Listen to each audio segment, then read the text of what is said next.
Good evening, everyone. My name is Carol Todd. My daughter was Amanda Todd.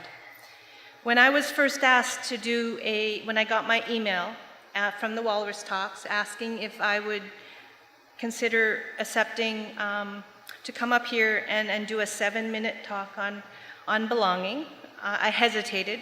I hesitated because the word belonging actually scares me. It scares me personally because of what I've gone through in my life with my daughter. It scares me because of what I've gone through in my life as a person. And so I accepted, and I put up sticky notes, and one of the organizers knows this. I put up sticky notes on my pantry in all different colors. And I've done this for 6 months on different words about belonging. And it sort of empowered me not, and the Walrus talks, and Shelley and David will understand this, not a day went past in the last 6 months where I did not think about what belonging was. And so I did look it up in the dictionary, and I found out the definitions for belonging included possession, closer intimate relationships, security, the issue of vulnerability, and being relevant to anyone who seeks understanding, change, love, and acceptance. And so why is belonging so important to all of us? And what have I learned about true belonging? And what defines the word vulnerable? I have learned that many of us can often be afraid of being alone, and being alone can sometimes be lonely, especially in our times of darkness and fear. And as a parent, I have seen my own child wanting to fit in and belong.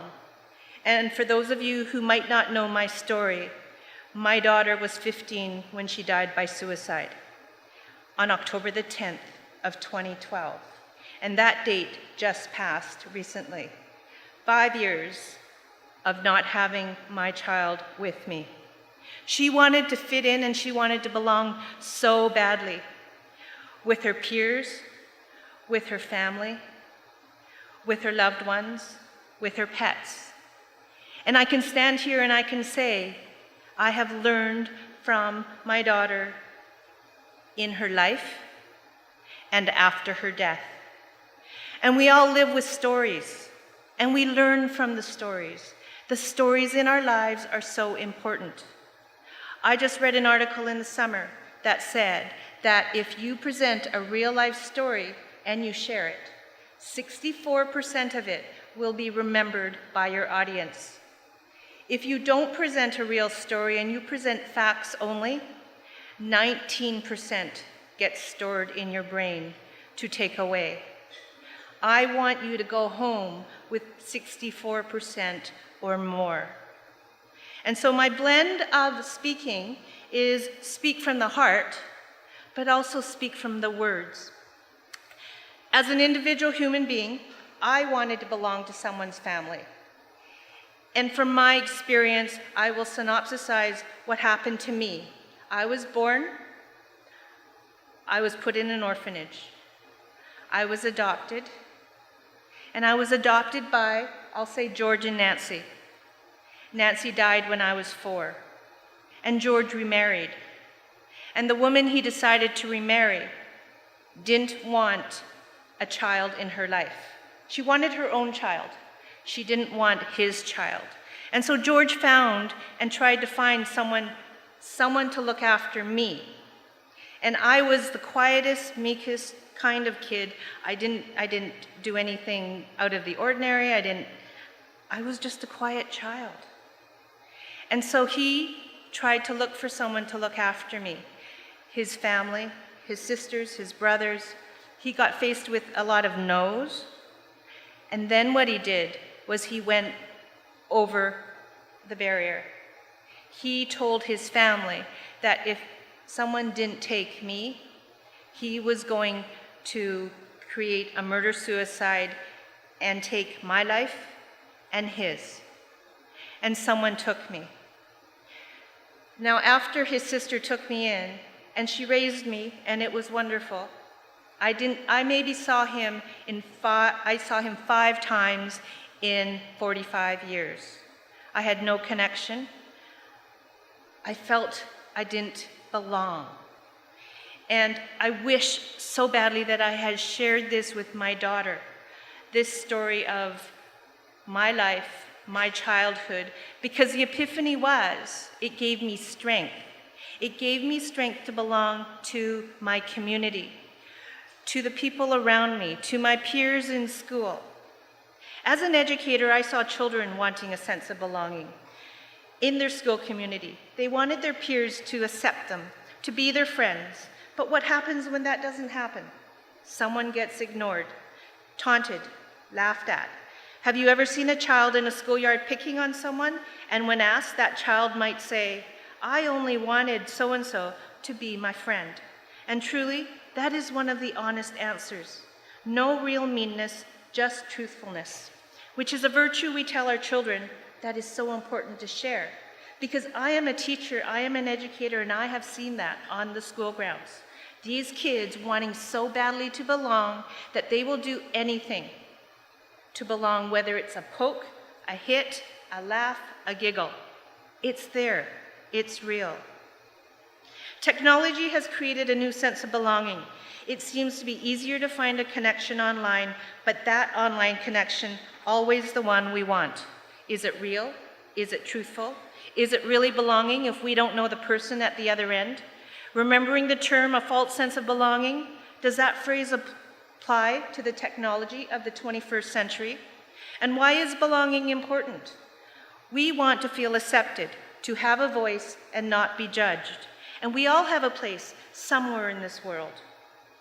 When we belong, is it to what? Or is it to whom? And is it to when?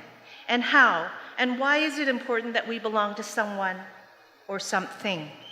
And how does it make us feel when we're rejected or when we're accepted?